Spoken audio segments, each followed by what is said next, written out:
binigay niya sa atin. Sapagkat alam natin, ang lahat sa buhay natin, ang Diyos ang kumikilos. Sapagkat alam natin, wala tayong magagawa kung wala ang Diyos. Kaya tayo, parati tayo nagpapasalamat sa Diyos. Hindi natin kinakalimutan lahat ng ginagawa ng Diyos sa atin. Kaya nga sabi sa binasa natin, na araw-araw, hindi niya kakalimutan lahat ng kabutihan ng Diyos. Bakit? Sapagkat yung Diyos natin na pinaglilingkuran sa yung Diyos na punong-puno ng pag-ibig.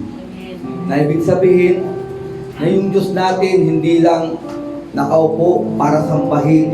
Siya yung Diyos na sa araw-araw ng ating buhay, siya yung Diyos na gumagawa sa bawat buhay natin. Kaya nga nagpapasalamat tayo sa Panginoon sapagkat yung Diyos natin ay hindi natutulog.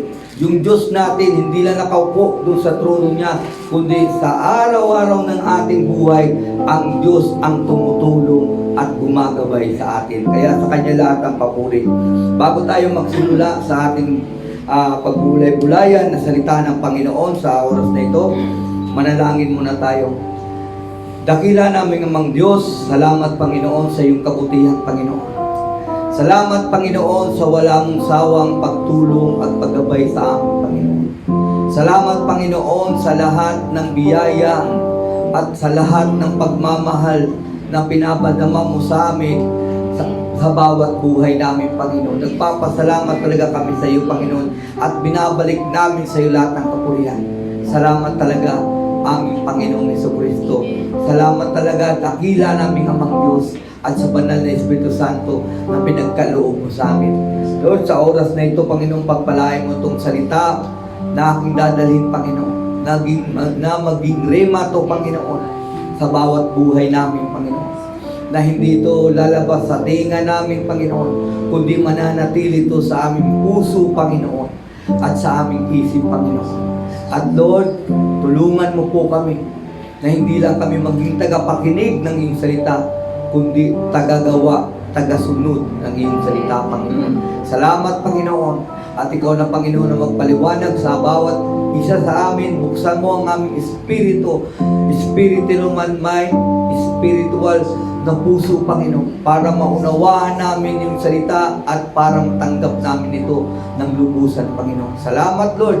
In Jesus' name, amen and amen. Hallelujah. Praise God. Hallelujah. Lord, ang ating pag-aaralan ngayon, ang pamagat, Crown of Life. Sapagkat alam natin, mga kapatid, tayong mga anak ng Diyos, bawat isa sa atin may nakalaan na gantimpala ang Diyos. Walang iba yung crown of life. Sapagkat alam natin, hindi ito ibibigay sa mga tao na hindi siya magtatagumpay. At alam natin, ang bawat tagumpay ng mga anak ng Diyos ay nakasalalay sa Diyos, hindi sa atin. Ang ating gagawin lamang, sumunod lang tayo sa direksyon ng Diyos. Sapagkat ang mga tao na sumusunod sa Diyos, yun yung mga tao na sinasamahan ng Diyos, anuman ang kalagayan niya sa buhay. Kaya sapagkat alam natin, hindi tayo magtatagumpay dito sa mundong ito kung hindi kay Kristo Jesus. Kaya nga sabi ni Jesus, wala kayong magagawa kung wala ako. Pero kung mananatili kayo sa akin at yung salita ko mananatili sa inyo, ang sabi nga ng Panginoon, anuman ang ating hingin, ibibigay ng Diyos. At anumang kalagayan natin sa buhay, tutulungan tayo ng Diyos. Kaya nga ito yung pag-aaralan natin, paano ba natin makamit ang crown of life? Kasi sapagkat alam natin, ang buhay natin dito sa mundo, parang paligsahan lang to. Na para tayong pumapasok ng paligsahan, ang magwawagi lang, yun lang ang makakatanggap ng gantimpala. Kaya nga tayo, mga kapatid, tinawag tayo ng Panginoon hindi para mapahamak. Tinawag tayo ng Panginoon para hindi lang para pagpalain, tinawag tayo ng Panginoon para magkamit ng buhay na walang hanggan. Sapagkat yung buhay na walang hanggan, yung nagkasala ang tao, nawala yan eh. Nakita natin yan sa panahon ng Genesis. Yung tao, sa una, wala dapat kamatayan. Sapagkat yung ginawa ng Diyos, ang tao, sa panahon ng Genesis, mababasa natin, wala nakalagay doon na mamamatay ang tao. Ibig sabihin yung tao talaga, hindi siya namamatay. Pero dahil nagkasala ang tao, ang sabi ng Bible, dumating ang kamatayan. Kaya lahat ang kamatayan na tawag dito, nabigay sa lahat ng tao. Dahil sa isang pagkakasala ng tao, lahat tayo naapektuhan ng kamatayan. Kaya nga, dahil sa kamatayan, dumating dito si Kristo para baguhin ang lahat. Kaya nga sabi ng Panginoon, pumunta siya rito para bigyan tayo ng buhay. Buhay na may kasaganaan. Sapagkat yung eternal life na ibibigay sa atin ng Panginoon, hindi lang pang lupa, kundi pang langit. Sapagkat ang kamatayan ng tao, dalawang klase, spiritually at physically. Pero lahat yan, pinagtagumpayan ng Panginoon. Kaya nga siya pumunta rito para yung spiritual na kamatayan nato ma-revive tayo. Kaya nga tayo nagpapabautismo, di ba? Kaya tayo tumatanggap sa Panginoon, kaya tayo nagpapabautismo. Ano bang kahulugan ng bautismo? Ang kahulugan ng bautismo, namatay ka na sa luma mong pagkatao at nabuhay ka na sa bago mong pagkatao na kay Kristo Jesus. Kaya nga, ito yung pag-aaralan natin. Ang sabi dito, ang key verse natin mababasa sa Revelation chapter 2. Chapter 2, verse 10. Ang sabi dito ng salita ng Diyos, huwag kayong matakot sa mga paghihirap na malapit na niyong danasin. Tandaan ninyo, ipapabilanggo kayo ni Satanas at ang ilan sa inyo upang subukin kayo. Daranas kayo ng pag-uusig sa loob ng 10 araw. Manatili kayong tapat hanggang sa kamatayan at gagantimpalaan ko kayo ng buhay na walang hanggan. Ibig sabihin ng Panginoon dito, ang sabi niya dito, para magkamit tayo ng buhay ng walang hanggang, anong dapat natin gawin? Ang sabi ng Panginoon dito, una sa lahat, ang sabi ng Panginoon, huwag kayong matakot. Saan? Sa paghihirap na sasapitin natin. Tandaan mo, ang tunay na Kristiyano na dumadaan yan sa mga pagsubok. Sapagkat walang Kristiyano na hindi dumadaan sa paghirap at sa pagsubok.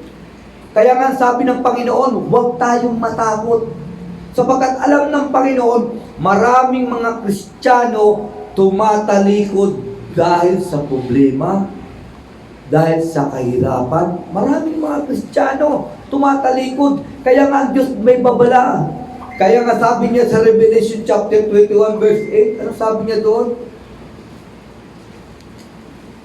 Yung mga taong duwag sa paglilingkod. Kaya nga magtataka kayo, bakit ang unang maiimperno yung mga duwag? Doon sa Revelation, sabi ng Panginoon, ang unang maiimperno, duwag, punta sa sinungaling. Kasi bakit?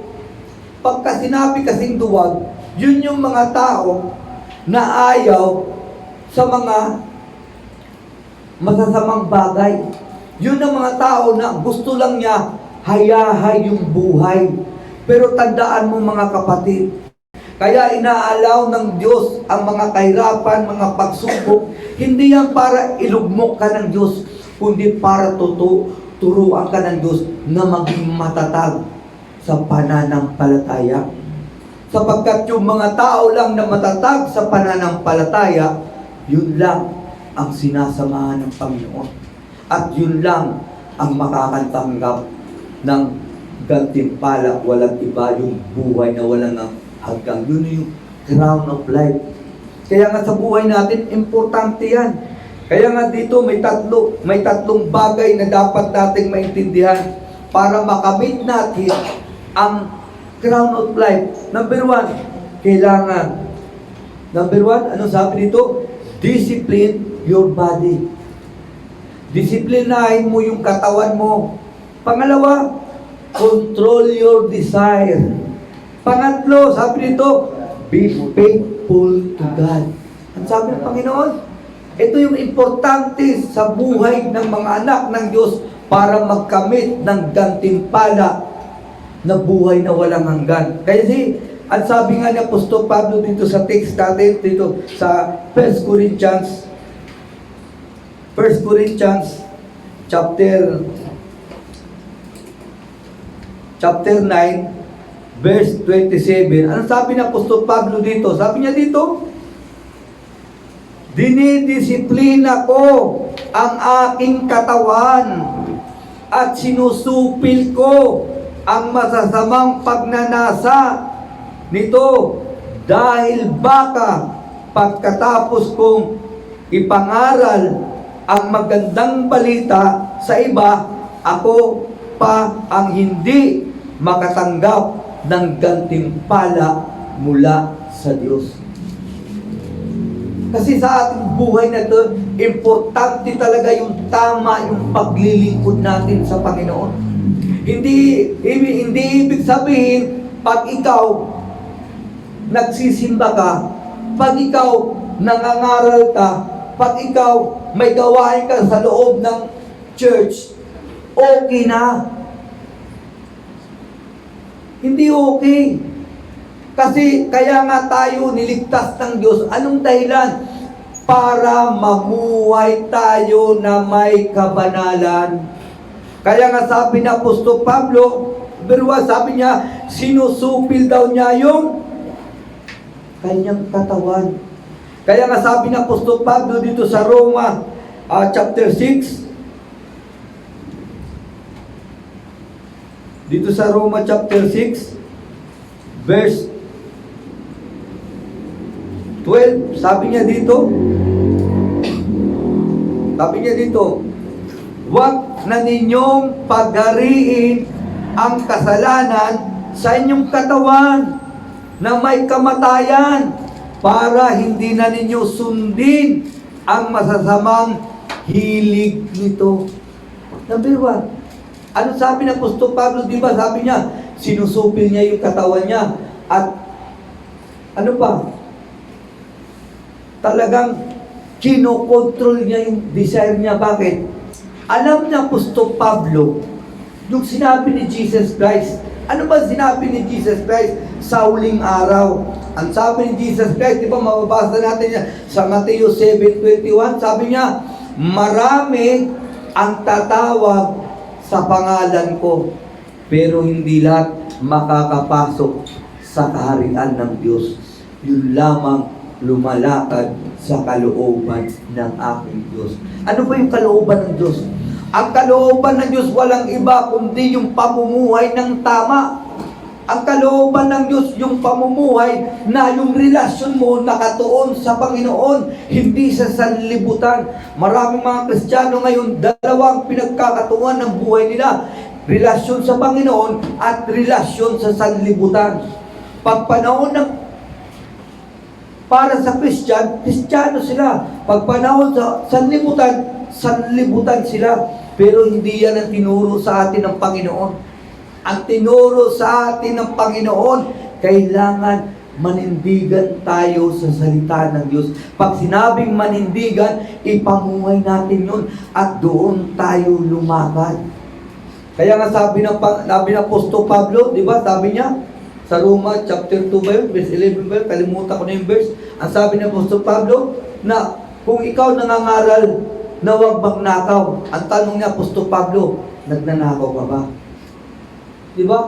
Kung ikaw nangangaral na huwag kang gumawa ng kasalanan, ikaw ba gumagawa ka ng kasalanan? Bakit sinabi ng Apostol Pablo? Sapagkat ang importante sa Kristiyano, lumakad ng tama. Kasi sabi nga ni Jesus, marami ang gustong pumasok sa daan, pero kunti lang ang makakapasok. Kasi bakit? Yung daan na ang tinatahak ang langit talagang mahirap. Bakit? Kaya nga sabi ni Kristo di ba? Kung sino man ang gustong sumunod sa akin, i-deny niya yung sarili niya. Pag sinabing i-deny mo yung sarili mo, i-deny mo yung kasalanan na dapat hindi maghari sa buhay natin. Sapagkat ang kasalanan, yan ang dahilan kaya naputol yung relasyon ni Eva at Adan sa Diyos. Kaya nga sa buhay natin, dapat seryosohin natin yung paglilingkod natin sa Panginoon. Kaya nga sabi na Apostol Pablo, huwag natin ipagamit yung mga katawan natin sa kasalanan. Kasi sabi nga ni Jesus, pag pinagamit mo yan, may babala si Jesus. Sabi nga niya, kung dahil sa mata mo, magkakasala ka, buti pa, dukutin mo na lang yan. Diba? Kung dahil sa kamay mo, nagkakasala ka, buti pa, putulin mo na lang yan. Bakit sinabi ni Jesus Christ yun? Sapagkat talagang si Jesus Christ, ang Diyos natin, hindi siya nagbibiro. Sapagkat tandaan natin, ang Diyos natin ay Diyos ng pag-ibig, pero tandaan din natin, ang Diyos natin ay Diyos ng katarungan. At sabi ng Diyos, ano man ang itanim mo, yun ang aanihin mo. Kaya pag ikaw maimperno ka, hindi ka gustuhan ng Panginoon yan. Ang katunayan nga, ibinigay niya yung anak niya dito sa sanlibutan para ang tao magkaroon ng kaligtasan, buhay na walang hanggan. Yun ang pinangako ng Panginoon na crown of life na matatagampanan ng mga tao sumusunod sa Panginoon. Kaya pag hindi ka sumunod sa Panginoon, sinasayang mo lang yung panahon mo. Kaya nga sabi ni Jesus sa Revelation, kikita natin sa Revelation chapter 22, verse 11 ba yun? Sabi ni Jesus, kung ikaw ay masama, magpakasama ka. Kung ikaw marumi, magpakarumi ka. Pero kung ikaw ay matuwid, magpakatuwid ka. Kung ikaw ay banal, magpakabanal ka. Sapagkat sabi ni Jesus, darating ako, dala-dala ko ang gantimpala ayon sa ginagawa ninyo. Di mo, babalik ang Panginoon. Dala-dala niya yung gantimpala. Kaya huwag sa ating sayangin yung gantimpala ng Panginoon. Huwag natin sayangin yung buhay natin dito. Sapagkat itong buhay dito, talagang maiksi lang. Kaya totoo yung kanta ng Beatles na Life is Short. Totoo yun Ang buhay maikli lang. Minsan nga, yung tao, makikita mo ngayon. Kinabukasan, hindi mo na siya makikita. May mga tao na lalabas ng bahay, pagkatapos ang balik niya, nandun na siya sa morgue. Bakit? Hindi natin alam yung bukas natin. Kaya mientras buhay tayo, dapat pagigian natin yung paglilingkod natin. Sapagkat ang pangako naman ng Panginoon, pag ikaw sinuko mo yung buhay at naglingkod ka sa Diyos, ang pangako naman Diyos, hindi ka niya pababayaan, hindi ka niya iiwan. Yan ang pangako ng Panginoon. Kaya nga sabi dito na 1 Corinthians chapter 6 verse 20. Ano sabi ni Jesus dito sa Apostol Pablo dito sa 1 Corinthians chapter 6 verse 20. Ano sabi niya dito? Sabi niya dito, dahil tinubos kayo ng Diyos sa napakalaking halaga, kaya gamitin ninyo ang inyong katawan sa parang ikapupuri ng Panginoon. Tinubos ka. Hindi ka tinubos ng Panginoon para yung dati mong pagkatao, yung mga katawan mo, ipapagamit mo naman sa masama. Tinubos ka ng Panginoon para yung katawan mo magbigay kapurihan sa Panginoon. Magbigay kadakilaan sa pangalan ng Panginoon. Yan ang halaga kaya ka tinubos. Hindi ka tinubos ng Panginoon para malunod ulit sa kasalanan. Kasi kung gagawin ng Panginoon, sinayang na niya yung ginawa niya doon sa krus ng Kalbaryo. Kaya nga si Kristo nagpakahirap sa ibabaw ng krus para makita ng tao kung gaano kamahal ng Diyos ang tao. Naghirap siya. Tiniis niya lahat para mapunta tayo sa magandang kalagayan. At yan, hindi gawa ng tao, ay gawa ng Diyos. Kaya nga tayo, sabi ng Apostol Pablo, kayo naligtas, hindi dahil sa mabubuti kayo, hindi dahil sa mabubuti yung gawa. Naligtas kayo dahil sa pananampalataya nyo kay Kristo Jesus. Di ba yung kaligtasan na natanggap natin? Hindi natin pinaghirapan yan. Sino naghirap? Si Jesus. Kaya kung ikaw tinubos ka na ng Diyos, ang pakiusap niya, Apostol Pablo, yung katawan natin, gamitin natin sa ikapupuri ng Diyos.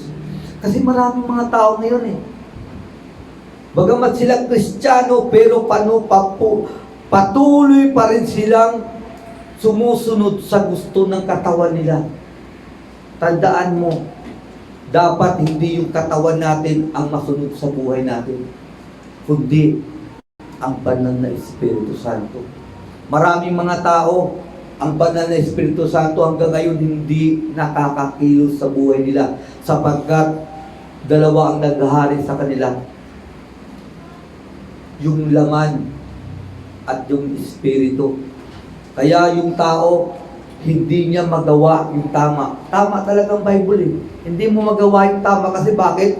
Dalawa yung pinaghahari mo sa loob ng katawan mo Pero kung totoo kang nasa Diyos, dapat ang maghari sa iyo ang Diyos sapagkat ikaw ay pinili na ng Diyos ng kanyang dakilang dugo na binayad niya dun sa krus ng Kalbaryo para sa lahat ng tao na tatanggap sa Diyos. Kaya nga sa atin, dapat huwag natin gamitin. Kasi pag pinapagamit natin yung katawan natin sa gawang masama, wala tayong matatanggap na crown of life. Lalabas na, kahiya-hiya tayo. Sinayang natin yung pagkakataon natin sa buhay. Tandaan mo, na-entrust buhay ka, may pag-asa. Sapagkat ang mga patay wala ng pag-asa kasi bakit? Ang hinihintay nila ay paghuhukom. Pero pag ikaw buhay ka, may pag-asa ka pang magbago. May pag-asa ka pang maglingkod ng tama sa Diyos. May pag-asa ka pang maibigay mo yung sarili mo para sa Panginoon. At tandaan mo, lahat ng ginagawa ng tao para sa Diyos, ang Diyos hindi nakakalimot. Kaya nga sabi niya sa 1 Corinthians chapter 15 verse 58, sabi ng Panginoon doon, huwag kayong magsawa sa paggawa para sa Panginoon. Kasi bakit? Lahat yun hindi kinakalimutan ng Diyos. Tandaan mo, hindi siya tao na malilimutin. Ang tao, malilimutin, di ba? Kaya nga minsan, nag-aaway yung mga tao dito sa libutan, di ba? Sasabihin niya, itong tao na to, magaling lang to sa hingi Pero ngayon, wala na. Di ba? Wala na siya. Nakalimot na siya sa kabutihan ko. Di ba? Minsan ganun ang tao dito, nag-aaway. Pero tandaan mo, ibahin mo ang Diyos.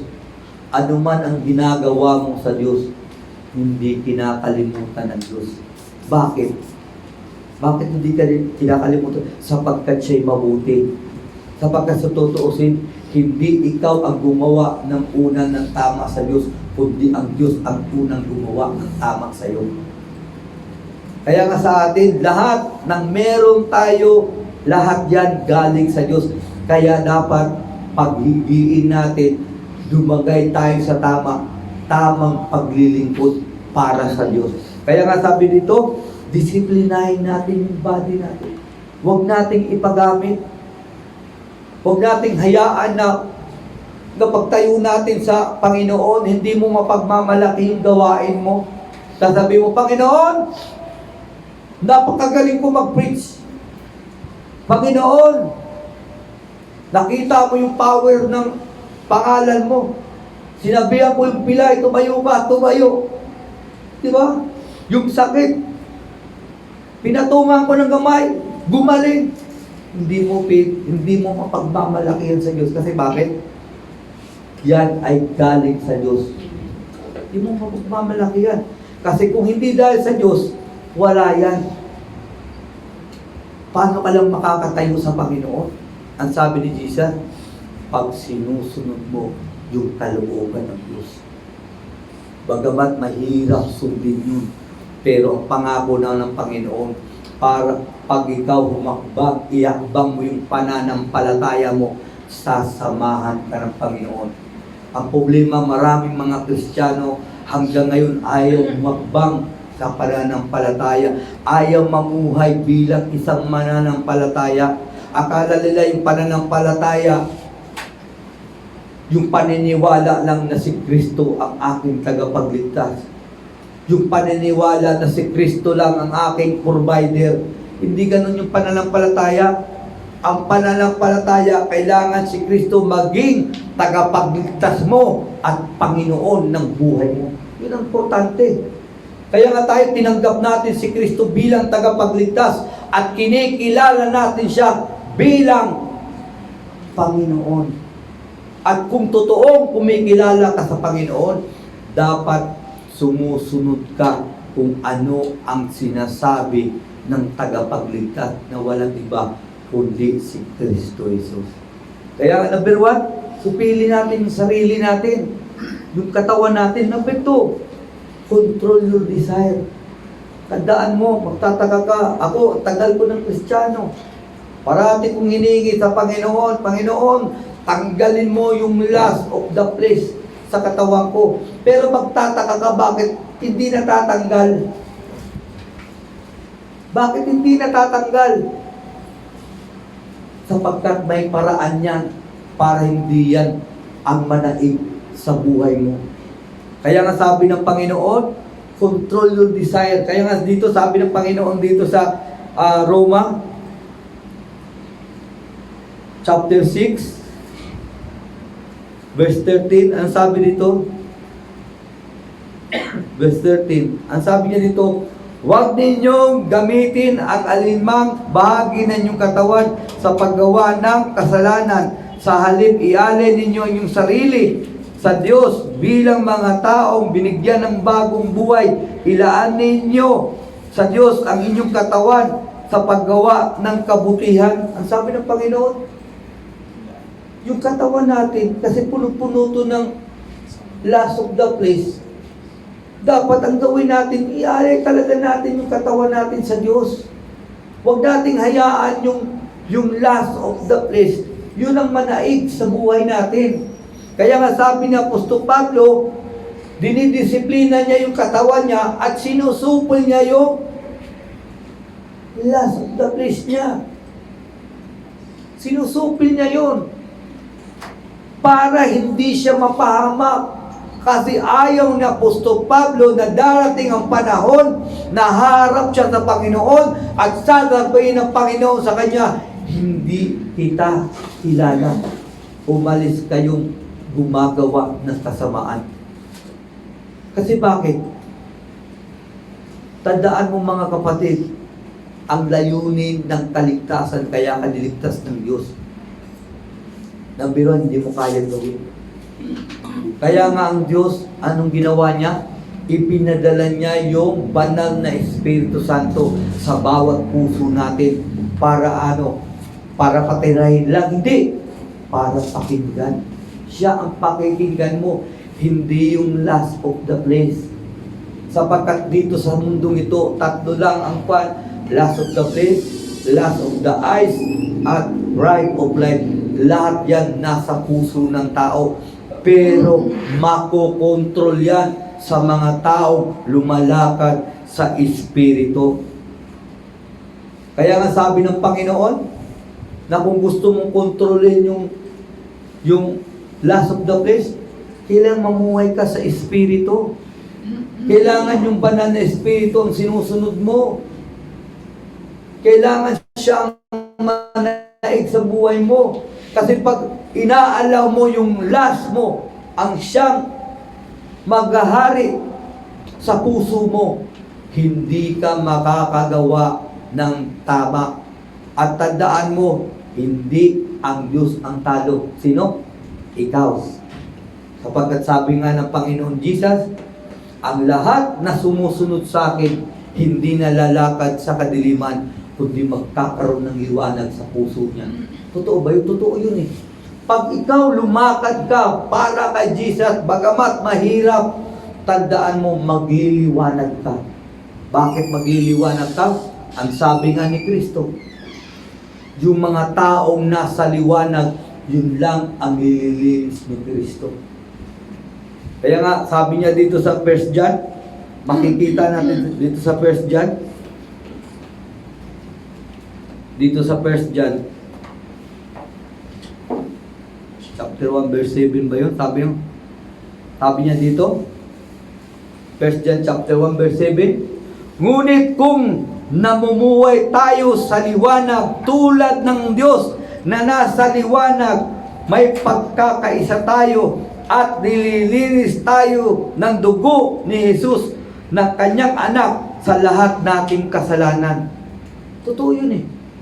Pag ikaw lumakad ka sa Panginoon, tandaan mo, magkakaroon ka ng tunay na pagbabago. Bakit maraming Kristiyano na hindi nababago? Sapagkat ayaw talaga nilang i-practice ang paglakad sa liwanag, paglakad sa kabanalan, paglakad sa katuwiran. Ayaw nila i-practice.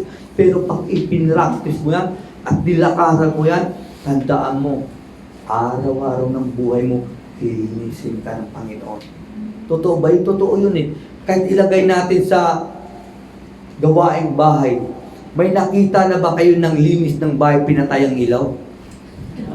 Kasi kung meron, matindi na yun. Yun ang i-apply ko sa hotel. Kasi bakit? Kahit run out, pwede makapaglinis sa kwarto. Patay? Wala. O, maglilinis tayo mga kapatid. Patay ng ilaw. Hindi ka makakalinis. Kasi patay yung ilaw. Saan ka lang makakalinis?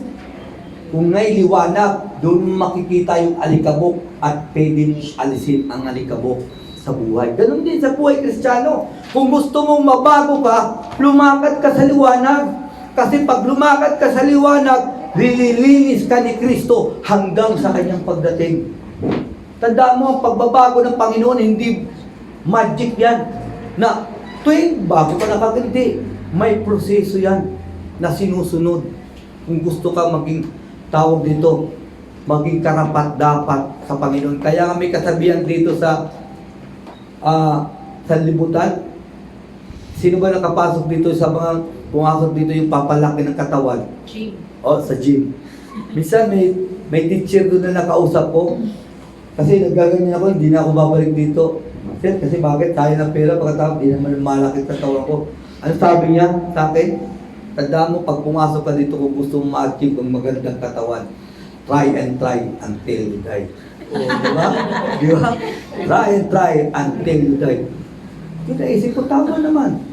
Ganun din sa Panginoon. Kung gusto mo makamit ang tunay na gantimpala, try and try until you die. Huwag kang sumuko. Magpatuloy ka. Supilin mo yung katawan mo, supilin mo yung pagnanasa mo, at ituon mo yung isip mo sa pananampalataya mo kay Kristo Jesus. At pag ikaw lumakad ka, lilinisin ka ng Diyos. Sapagkat walang tao na sumunod sa Diyos na hindi na bagong buhay. Sino lang ang mga hindi na bago ng buhay? Yung mga taong hindi sumusunod sa Diyos. Kaya nga dito sa sanlibutan, magtataka ka, pinagtatalunan kung sino ang tunay na reliyon. Kasi katuwiran nila, pag tunay yung reliyon mo, langit ka, di totoo yun. Si Judas ba nasa tunay na reliyon? Kung sasabihin mong tunay, wala nang tatalo kay Judas. Kasi yung nagtayo ng church, si Jesus Christ, kasama niya eh. Ang katunayan, may katungkulan siya. Siya ang taga-ingat yaman. Pero bakit siya na impyerno? Kasi hindi siya sumunod sa Panginoon. Katulad natin, huwag natin hayaan na tayo sa tunay na iglesia. Na tayo kay Kristo Jesus. Huwag natin sayangin na kay Kristo Jesus pero ayaw mong sumunod. Kaya nga meron ako narinig na kaibigan ko, pag ikaw ayaw mo sa Panginoon, gumagawa ka sa Panginoon, pero ayaw mo talaga sumunod sa Panginoon, isa lang ang dapat mong gawin eh. Tumalikod ka na lang. Kasi bakit? Talong-talo ka. Kasi bakit? Yung mga taong na imperno, na imperno sila kasi bakit? Talagang kasamaan yung ginawa nila. Pero napakasakit sa'yo. Kasi bakit? Hindi puli yung kasamaan na ginagawa mo kasi Christian ka. Pagkatapos ikasalibutan ka. Di ba di puli? Kaya nga sabi ng Panginoon, kung masama ka, itudo mo na. Kasi bakit? Sayang naman yung pagkakataon mo, hindi mo tutudo, imperno ka pa rin eh. Di ba? Tudo mo na. Kaya nga sabi ng Panginoon, kung ikaw nasa Panginoon, itudo mo na ang paglilingkod sa Panginoon. Tandaan mo, malapit nang dumating ang Panginoon. Kung sana sabi ng Panginoon, darating ako sa ganitong araw, sa ganitong buwan, sa ganitong petsa, ganitong minuto. Palagay ko, tayong lahat ngayon, hindi tayo magkikristyano. Magkikristyano lang tayo. Mga 1 month, darating ng Panginoon. Yun sabi ng Panginoon eh. Alam mo eh. Di ba? Bakit ka maghanda? Sabi ng Panginoon, maghanda kayo. Kapag darating ng Panginoon, kasi darating siya. Katulad ng magnanakaw. Pero kung dadating siya, katulad ng pamilya natin, di ba? Pamilya natin, pag dumating galing abroad, oy, sunduin nyo ko sa airport sa ganitong oras, sa ganitong araw. Kaya umaga pa lang. Handang-handa ka na. Di ba? Yung iba nga, may dala-dala pa ng mga placard sa airport, di ba? Excited. Di ba? Pero hindi ganun ang Panginoon eh. Kaya nga sabi ng Panginoon, darating siya sa oras na hindi natin inaasahan. Kaya huwag natin sayangin. Huwag natin sayangin yung gantimpala na nilaan sa atin ng Panginoon. Pangatlo, be faithful to God. Maging tapat ka sa Diyos. Maraming mga tao ngayon, sasabihin niya, tapat ka ba sa Diyos? Tapat ako sa Diyos eh.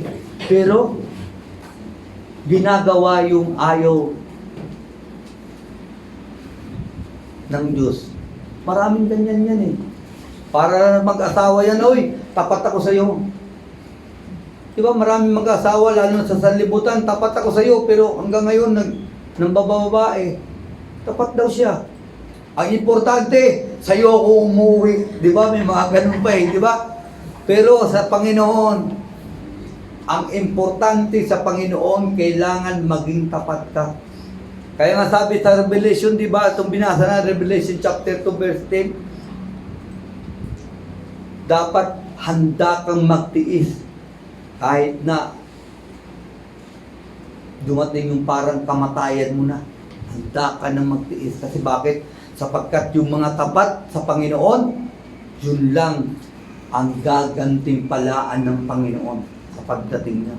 Kaya huwag nating sayangin yung paglilingkod natin. Kaya nga sabi na Apostol Pablo dito sa 2 Timothy. Anong sabi na Apostol Pablo dito sa 2 Timothy chapter 4 verse 7? Ang sabi na Apostol Pablo dito, sabi niya dito, puspusan akong nakipaglaban sa paligsahan. Natapos ko ang dapat kong takbuhin. Nanatili akong tapat sa pananampalataya.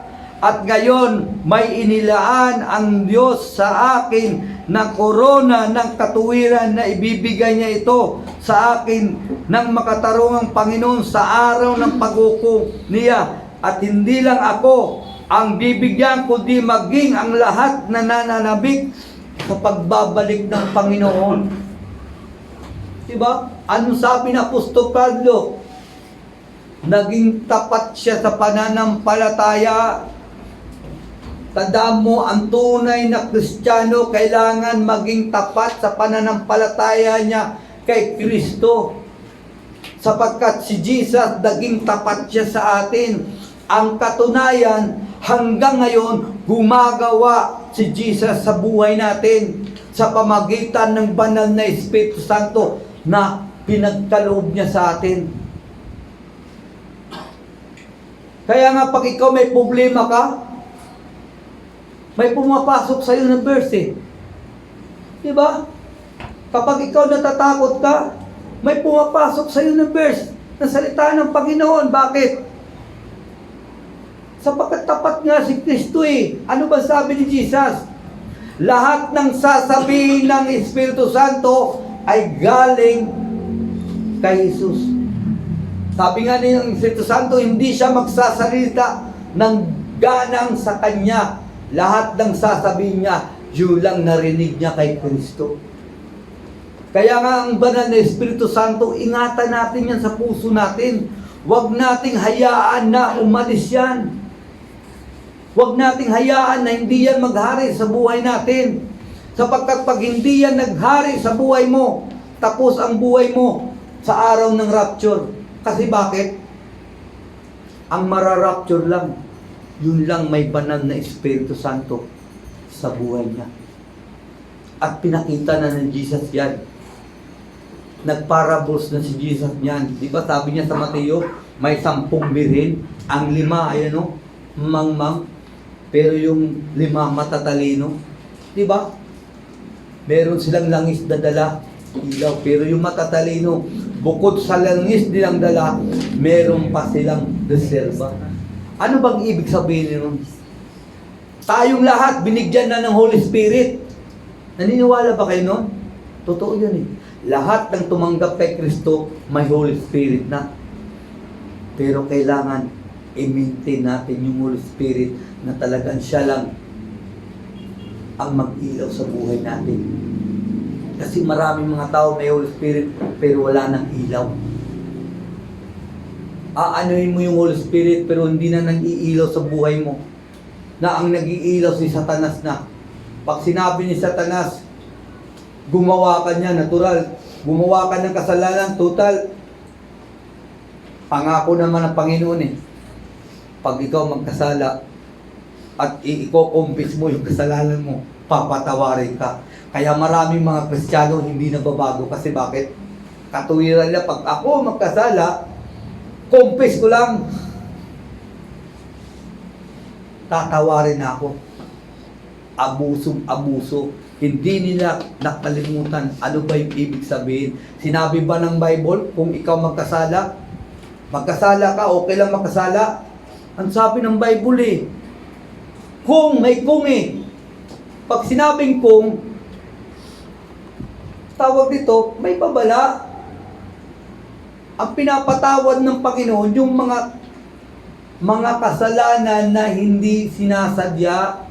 Kaya nga sabi ng Panginoon, may kasalanan na nakakamatay, may kasalanan na hindi nakakamatay. Ang sabi ng Apostol Juan, hindi ko sinasabi, idalangin nyo yung mga tao nagkakasala na may kamatayan, kundi idalangin nyo yung mga tao na nagkakasala, hindi naman hantong sa kamatayan. Ano ba yung kasalanan na hantong sa kamatayan? Yun yung mga kasalanan na alam mong kasalanan, paulit-ulit mo rin ginagawa.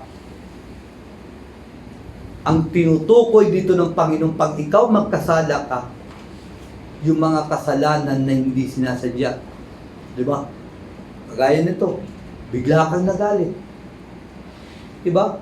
Nakapagsabi ka, hindi mo naman plano yun eh. Kasi sa galit mo lang, di ba? Pero ano ba yung mga kasalanan na nakakamatay?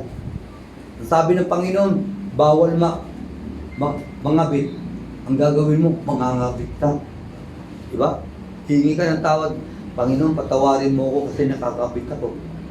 O diba? Pagkasa, another day, another week, kita ka na naman ng babae, kabit ka na naman ulit. Diba? Maraming ganyan mga katao. Yung iba naman, nakapagsinungaling ka, Panginoon, patawarin mo ako. Nakapagsinungaling ako, bukas, magsisinungaling ka na naman. Di ba niluloko mo? Sabi nga ng Panginoon, huwag niyong ipamuhay yung kasalanan. Kasi pag pinapamuhay niyo, niluloko lang niyo yung sarili ninyo. Hindi ibig sabihin na ang tao, pag Kristiyano na, hindi nagkakasala. Nagkakasala tayo, pero pinapaiwasan ng Diyos yung mga kasalanan na nagagawa natin na paulit-ulit na lang. Kasi pag ulit-ulit lang, hindi ka totoong nabago. Diba? Sabi ng Panginoon, huwag kang magnakaw. Kada kita mo na may pera dyan, nanakawin mo. Hingi ka ba ito? Tawarin mo po ako. Kasi pag nakaw, kita ka na naman pera, nanakawin mo na naman, di ba? Anong katuturan nyo nang hingi ka ng tawad? Tandaan mo, may kasabihan dito sa mundo. Ang paghingi ng sorry, para yan sa mga taong nagkakamali. Pero ang paghingi ng tawad, para yan sa mga taong nagsisisi. Pag humingi ka ng tawad, pero di ka man nagsisisi, walang kwenta yung paghingi mo ng tawad. Kasi ang tunay na humingi ng tawad, nagsisisi. Hindi niya na babalikan yung dati niyang pagkatao. Kaya nga si Jesus, last na encounter, yan sabi niya, si Magdalena, di ba? Dinala si Magdalena kay Jesus, sabi, naaktuhan namin ito gumawa ng masama. Babatuin ito ayon sa kautusan. Sabi ng Panginoon, sinong walang kasalanan, siya ang unang bumato. Ibig sabihin ng Diyos natin, compassionate talaga, mapagmahal talaga siya. Hindi niya kinundim si Magdalena, pinatawad niya. Pero isa lang ang sinabi niya kay Magdalena bago umalis, huwag mo nang ulitin. Diba? Kagaya tayo, pinatawag tayo ng Panginoon eh. Huwag na nating ulitin. Kasi pag inulit-ulit natin yan, magiging delikado yung buhay natin. Kaya nga sabi ng Apostol Pablo, kailangan maging tapat ka sa pananampalataya mo kay Kristo. Ano ba yung pananampalataya kay Kristo? Walang iba kundi, hindi lang yung pagkatao ni Kristo ang paniniwalaan mo, kundi importante sa lahat, yung salita ni Kristo, yun talaga ang paniniwalaan natin. Kapagkat kung hindi natin papaniwalaan yung salita natin niya, para na lang hindi rin tayo naniwala kay Kristo. Kaya nga sabi ni Kristo, lahat ang nakikinig sa aking salita ay matutulad siya sa ganito. Kaya maraming mga Kristiyano, pagdating ng problema, lugmok, pagdating ng problema, takot. Kasi bakit? Hindi talaga sila naniwala kay Kristo kasi isa lang ang sabi ni Kristo, hindi sinungaling si Kristo. Lahat ng naniniwala sa aking salita at sinasagawa ito, ano sabi niya? Katulad siya ng tao na nagtayo ng bahay, ibabaw sa bato. Dumating ang bagyo, hangin, hindi natumba at hindi nawasak yung bahay. Bakit? Natayo sa tamang pundasyon. Ibig sabihin, natayo sa tunay na pananampalataya kay Kristo. Kaya mga kapatid, itong pinag-aral natin to, hindi to yung papalipas oras lang natin na tuwing linggo, tawag nito, para lang, rito na lang natin na sa araw ng linggo, punta tayo dito, pakinig ng salita nito. Kaya tayo nag-aaral dito. Hindi lang to pakinabangan para sa inyo, para rin sa akin to. Kaya nga sabi ng Apostol Pablo sinusupil niya hanggang ngayon yung sarili niya, sabi niya sa Bible sinusupil niya yung sarili, yung laman niya, dinidisiplina niya yung katawan niya. Bakit? Ayaw ni Apostol Pablo na darating ang panahon na tatayo siya na mapapahiya siya sa Diyos. Kayo, gusto ba ninyo mapapahiya kayo sa Diyos? Pero mo, sayang na masyado ng paglilingkod mo.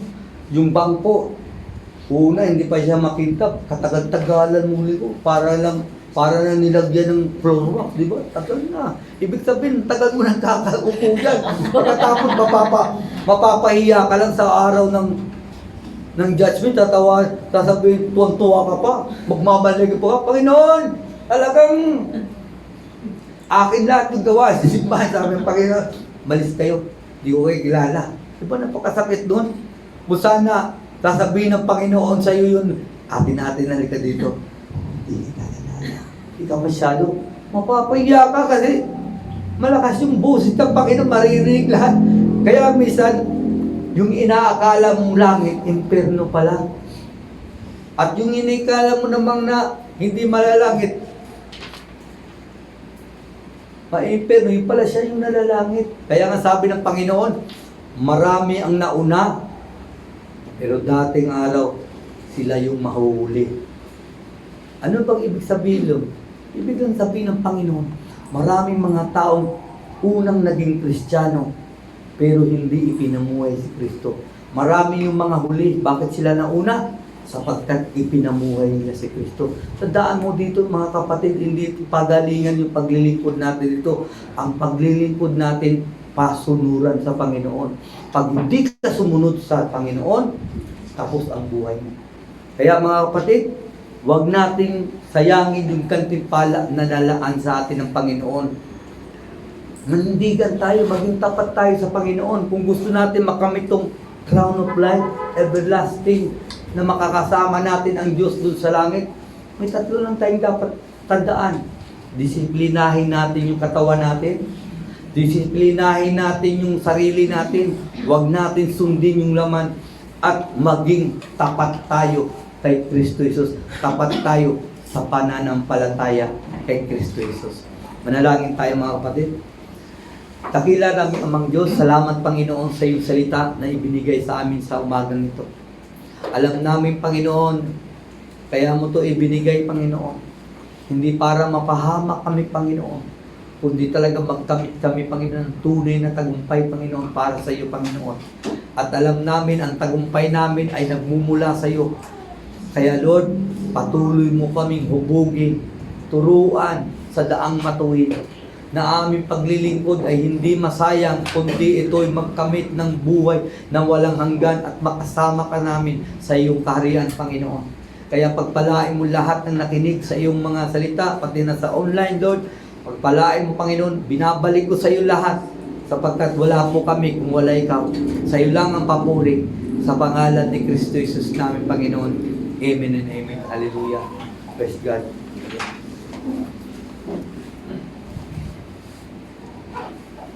Amen. Praise. Praise. Yes.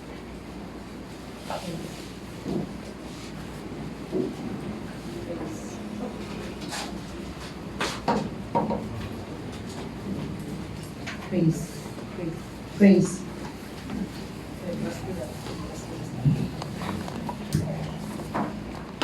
Amen. Sige po, inaanyayahan ko po ang lahat na magsitayo at ayun po idarako sa ating pong communion.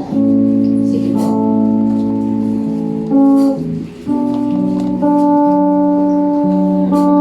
Sige po, habang pong dinidistribute po yung mga communion na ating pong ititake, tayo po ay umawit sa Panginoon at patuloy po tayo na magpasalamat sa ating Panginoong Jesus.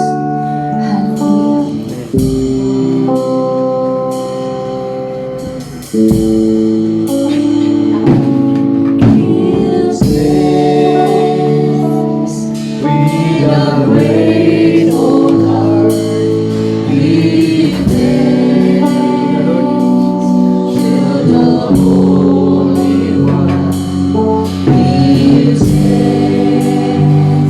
Because He's near, Jesus Christ,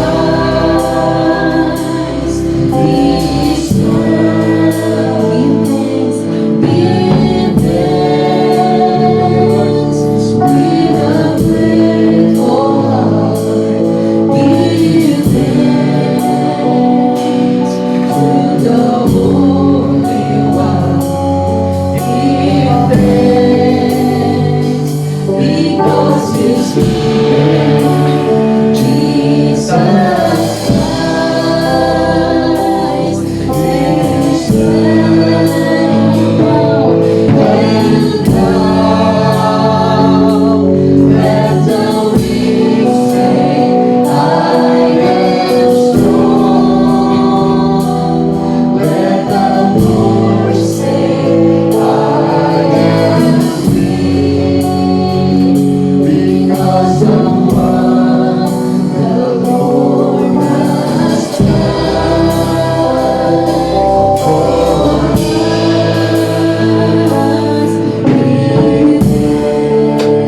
hinati-hati niya ito at ibinigay sa kanila at sinabi niya, ito ang katawan na ihahandog para sa inyo. Gawin ninyo ito bilang paalala sa akin. Manalangin tayo. Lord, salamat Panginoon sa iyong katawan, Panginoon, na ibinigay sa amin, na inalay mo, Panginoon, sa krus ng Kalbaryo, Panginoon, para magkaroon kami ng buhay na walang hanggan, para magkaroon kami, Panginoon, ng kaligtasan na nagbumula sa iyo, Panginoon. Salamat, Panginoon, sa iyong ginawa, Panginoon. At pagpalain mo ito, Panginoon, namin ititake, Panginoon, simbolo ng iyong katawan, na maging kagalingan to sa spiritual life namin, na maging kagalingan to, Panginoon, sa aming physical body, Panginoon. At Lord, tulungan mo ito, Panginoon, na maging pagpapala sa buong pagkatao namin. Na sa aming pag-take, Panginoon, hindi namin makakalimutan yung kabutihan mo doon sa krus ng Kalbaryo. Na tunay, doon mo ipinakita yung pagmamahal mo. Namatay ka talaga, Panginoon, para sa amin, Panginoon. At kami po nagpapasalamat. At tinatanaw namin, Panginoon, yun ng malaking utang na loob namin, Panginoon, para sa iyo, Panginoon. Kaya purihin ka, Panginoon, sa pangalan ni Kristo Jesus. Amen. Kainin natin, mga kapatid.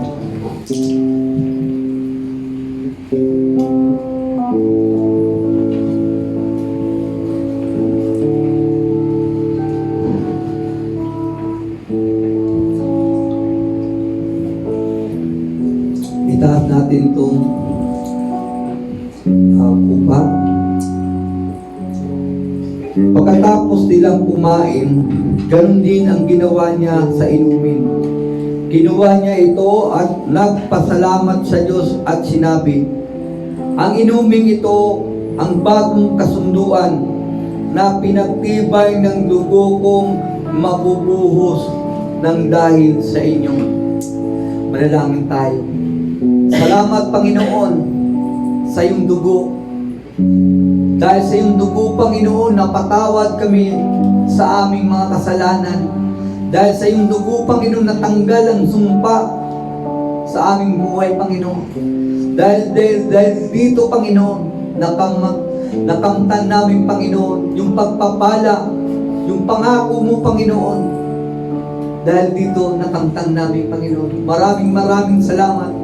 Pagpalain mo ito, Panginoon, na maging kalakasan namin sa pananampalataya at patuloy na maglilinis sa aming buong pagkatao, na ito, Panginoon, ay maging pagpapala sa aming buhay, na ito, Panginoon, ang tutulong sa aming, Panginoon, na parati namin maisip yung buhay mo, Panginoon, na inalay para kami, Panginoon, maging tapat sa pananampalataya, Lord.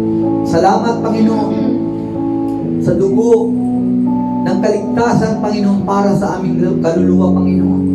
Binabalik namin sa iyo lahat ng kapurihan sa pangalan ni Kristo Jesus. Amen. Ating amen. Hallelujah. Pasalamatan natin ang Panginoon. Hallelujah. Salamat, Panginoon.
Meron po mag-distribute po ng mga envelopes para po sa bawat isa.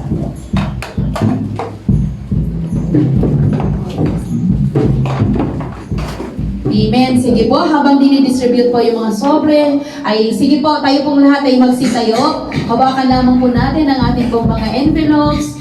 Hallelujah. At patuloy po natin idulog po ang ating mga tithes and offering po sa ating Panginoon. Amen. Patuloy po na ang Diyos po ay hindi po nakatingin sa kung ano mang may hawak kayo ngayon, but si Lord po ay nakatingin sa bawat puso natin. Dahil ang mahalaga po sa Panginoon, ang patuloy po natin na iaalay sa Kanya, yung kung ano pong buhay na meron tayo para sa Kanya.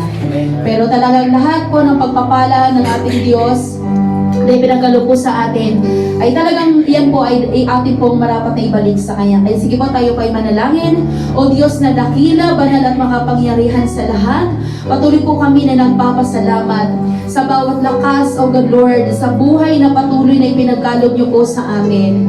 O Diyos, hindi po namin makakamtan ng lahat ng pagpapalang ito kung wala ang iyong dakilang biyaya sa amin.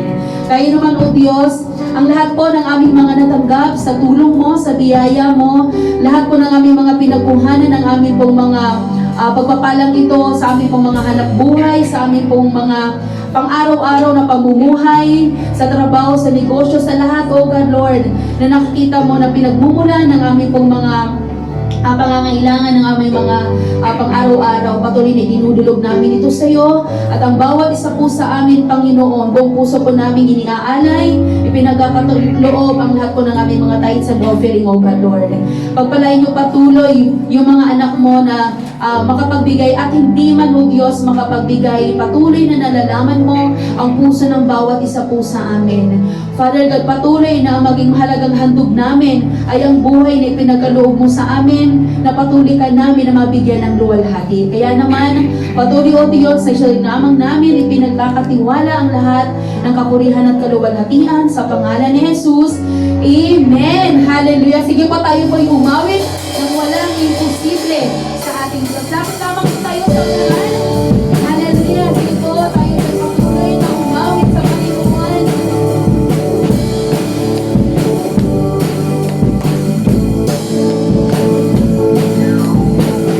Ang imposible sa ating Diyos, kayang-kaya niya gawin ang lahat. May hirap sa tingin ko, may hirap na buhay. Walang imposible pa, walang imposible sa ating Diyos. Walang imposible sa ating Diyos. Amen. Ang kaya-kaya niya gawin ang lahat. Kaya-kaya niya gawin ang lahat. Kahirap sa tingin mo, kahirap na buhay.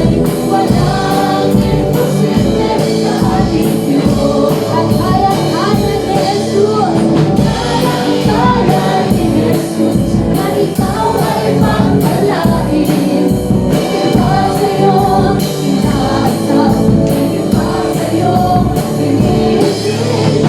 Ibigay ng Diyos. Pangako niya'y totoo. Sobrang pagpapala. Tanggapin ang kaya-kaya ni Jesus. Kaya-kaya ni Jesus.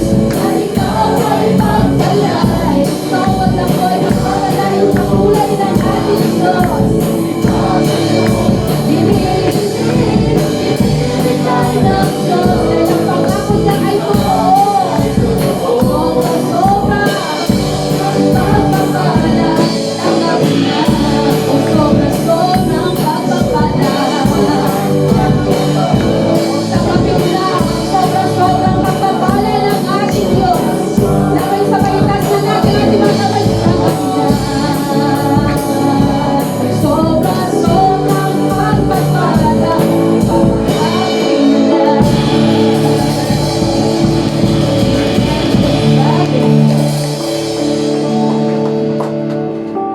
Lord, taas natin yung kamay natin dito sa tithes offering. Dakila namin amang Diyos, salamat Panginoon sa pagpapalang ito, Panginoon, na binigay mo sa aming Panginoon, at salamat Panginoon na sa oras ito nakapagbigay kami Panginoon para sa iyong gawain Panginoon, sapagkat ito hindi namin ito binibigay sa tao Panginoon, kundi binibigay namin sa iyo Panginoon, dahil mahal ka namin Panginoon.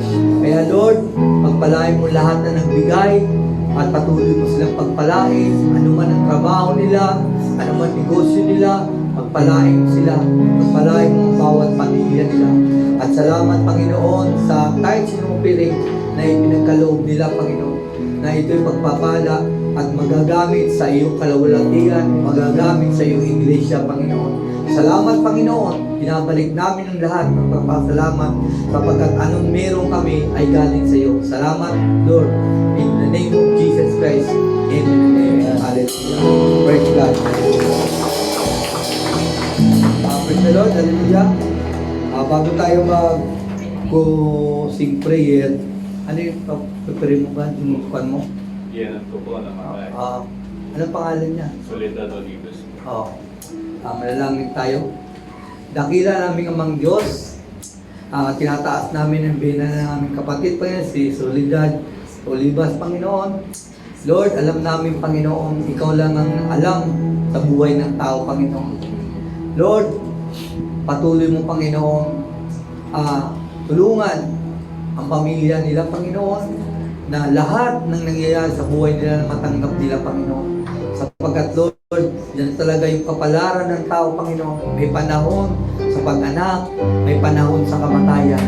At Lord, yung sila, sa bawat buhay ng pamilya na bigyan mo silang pagkakataon na makilala nila ang Diyos at matanggap nila, Panginoon, bilang tagapagligtas ng iyong buhay, Panginoon, ng buhay nila, Panginoon. Lord, Ikaw na bahala, Panginoon, sa namatayan at sa patay, Panginoon.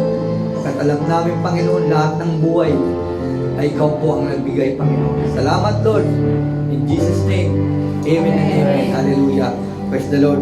Bago tayo mag-closing prayer, may announcement din ako.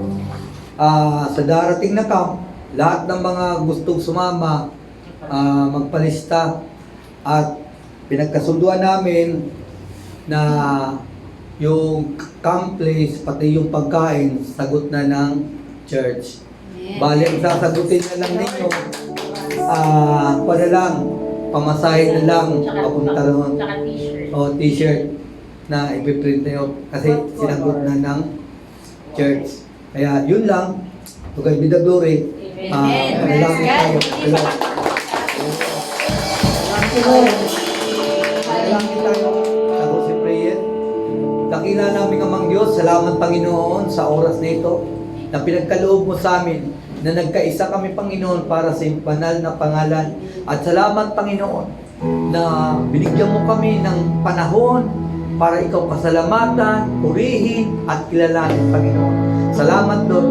At Lord, tinataas ko ngayon ang bawat isa sa amin Panginoon. Lord, ingatan mo po kami sa buong linggo ito Panginoon.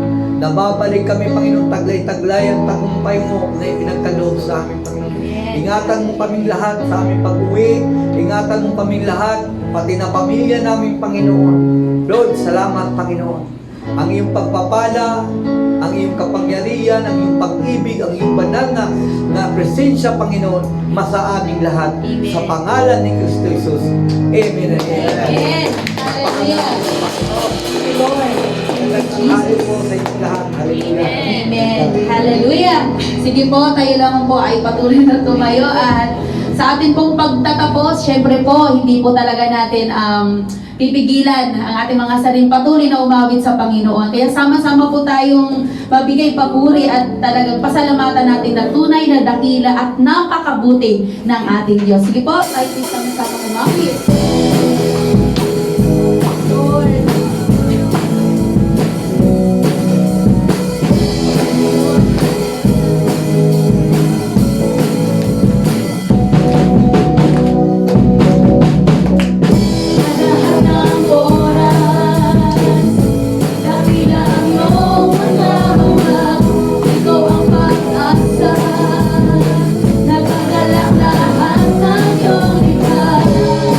Umaawi, napupuri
and